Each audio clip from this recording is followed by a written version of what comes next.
good communication practices can be standardized. This is the sixth law of managerial communication. And in this video, we're going to talk about how to do that. I'm going to show you how to do that. Now, you should already know why we do that because we've talked in previous videos about how poor communication is the default, how it demoralizes people, destroys businesses, deteriorates and wipes out relationships. And so in this video, we're going to show you something here that, well, it really differentiates you from competition. It makes you stand out, separates you from all of the people who are all talk, no action, and who just want to take people's money away. Okay. Now, in looking at this, this is really the well, it's the first big mistake people make in starting a business of any size, and it can just go on and on, and in relationships too, and that is we focus so much on marketing communications and PR, and we put all of our focus in that and sales techniques and marketing, and that's the fun stuff, the creative stuff, and that's why people love that. But that is only one leg of the table upon which you present your offer, who you are. There are many other kinds of communications, many other legs of that table that are necessary for long-lasting success. Okay. And for example, that is, well, internal communication, how members of your team communicate and or between departments, how they communicate. There is customer service, after sales service. That's how you deliver on that brand promise that you like making so much. There are investor relations, partner relationships, vendor and supplier communications, and so on. Okay.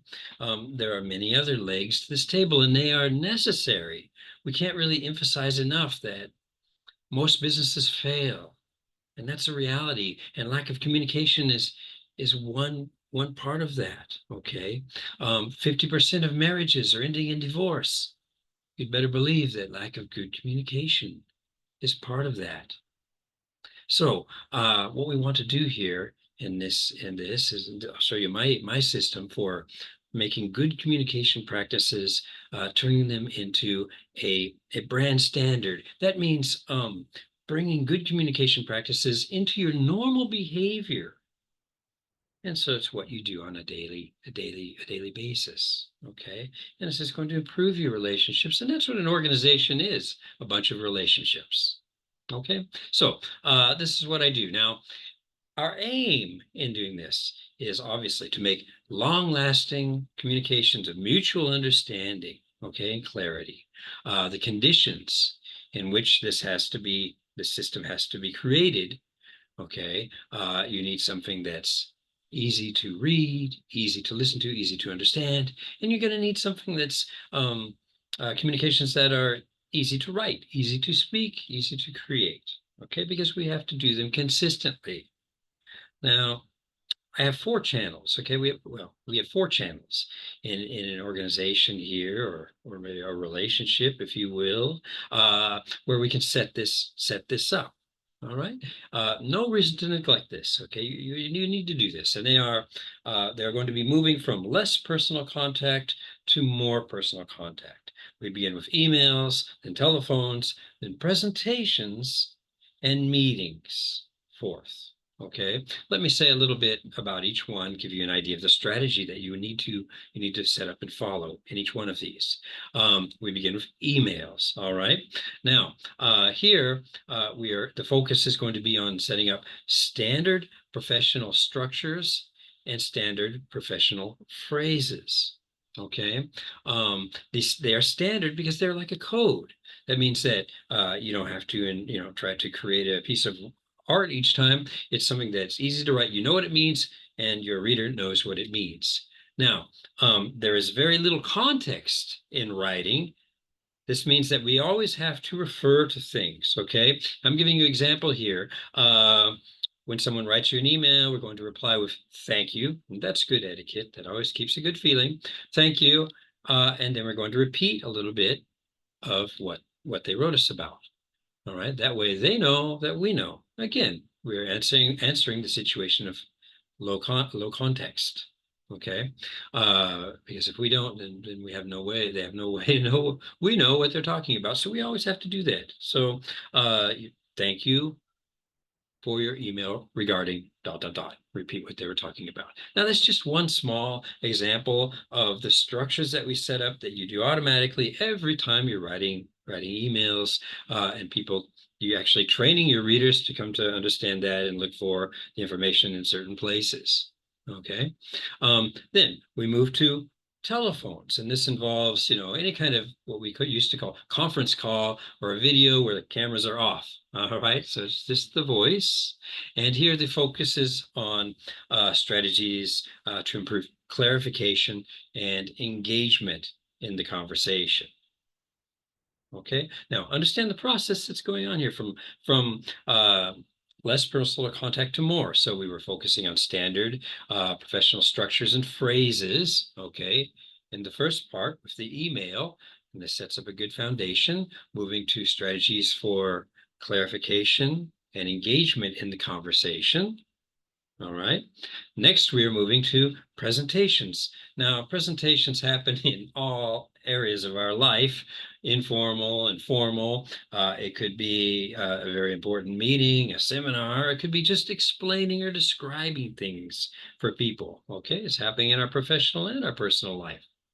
So this focus here is on managing your emotions, okay, building your confidence. How we do that, the mechanism, is through building the trust in our audience that they're going to believe in what we're talking about, believe in what we're saying, what we're describing, what we're showing. Okay, and as we build trust, that's how we build our confidence, through building trust. And this is the mechanism there. This is what we focus on, the strategy there. And to do that, we are practicing a lot of communication skills and presentation skills, okay, to make that more effective.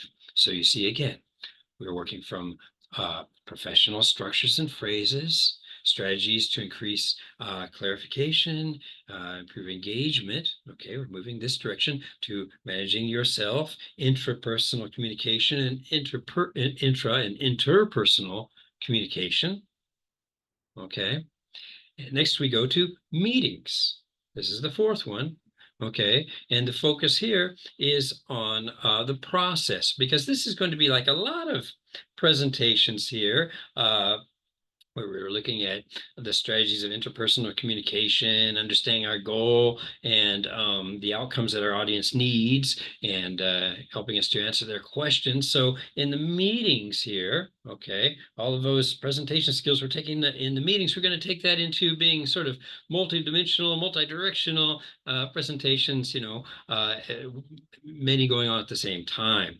And the focus is on a process then, okay, which can increase participation and make people feel that their contribution is valuable and that they are a valued participant in the meeting. Okay, that they're there for a reason, and people need that. They need that reason. They need that reason. They need that purpose in order to work successfully and reach the goals and the outcomes of your goals. It's very important. So there's no reason to neglect these four channels, and you really do want to set this up in your business and in your company. Think about how these can relate, to your relationship. Now, speaking of that, you do want to set this up holistically. Now, let's say, for instance, I've explained to you my system and how I'm doing it, and okay, maybe you don't want to get in further contact with me, you don't like my personality or whatever. That's fine. You do want to look into your relationships, into your business, into your organizations, and you do want to think about this holistically and setting these up. I mean, you do realize here that these four channels I've just described also apply to personal personal relationships. Okay, we're talking about, again, from less personal contact to more. We're talking about messaging. Okay, so you do want standard phrases in a personal relationship. We're calling that a love language. So it's codes that people can understand, points of reference in values and beliefs that we can use in our communication with each other. All right, that's the standard professional structure and phrases that we call that in business. Then we move to telephone, and yes, you do want to have strategies for clarification, for engagement, keeping the honesty there, right? And keeping the engagement and the interest, okay, for your goals, right? Now, learning to ask questions and inquire. All right, we move into presentations. I talked about describing and explaining things, managing your emotions. This has got to be obvious how this pertains, to personal and professional presentations, because it happens every time someone asks you a question to explain something or describe something. Okay, and you want to keep focused on, hey, what are our goals? Uh, how are we going to reach the outcomes that we both desire in this, or the outcomes that my audience, your partner, your spouse, your friend needs. Okay, in this presentation and what you're talking about. And meetings, of course, we want to make people feel valued and that their contributions are valuable. So there's a process for that. And it's very similar and it can apply both ways. And as I've said before, an organization is made up of many relationships, different kinds of relationships, and they all follow these four, they're all communicated through these four channels. Okay, we don't want to neglect those, and I hope one way or another you can see a link at the bottom of this if you want to know more about how I do this, how I set it up for people. I've set it up for many people and trained them how to do it, how to set up in their own organizations, and I hope in their own relationships as well. Thank you for listening, and see you in the next video.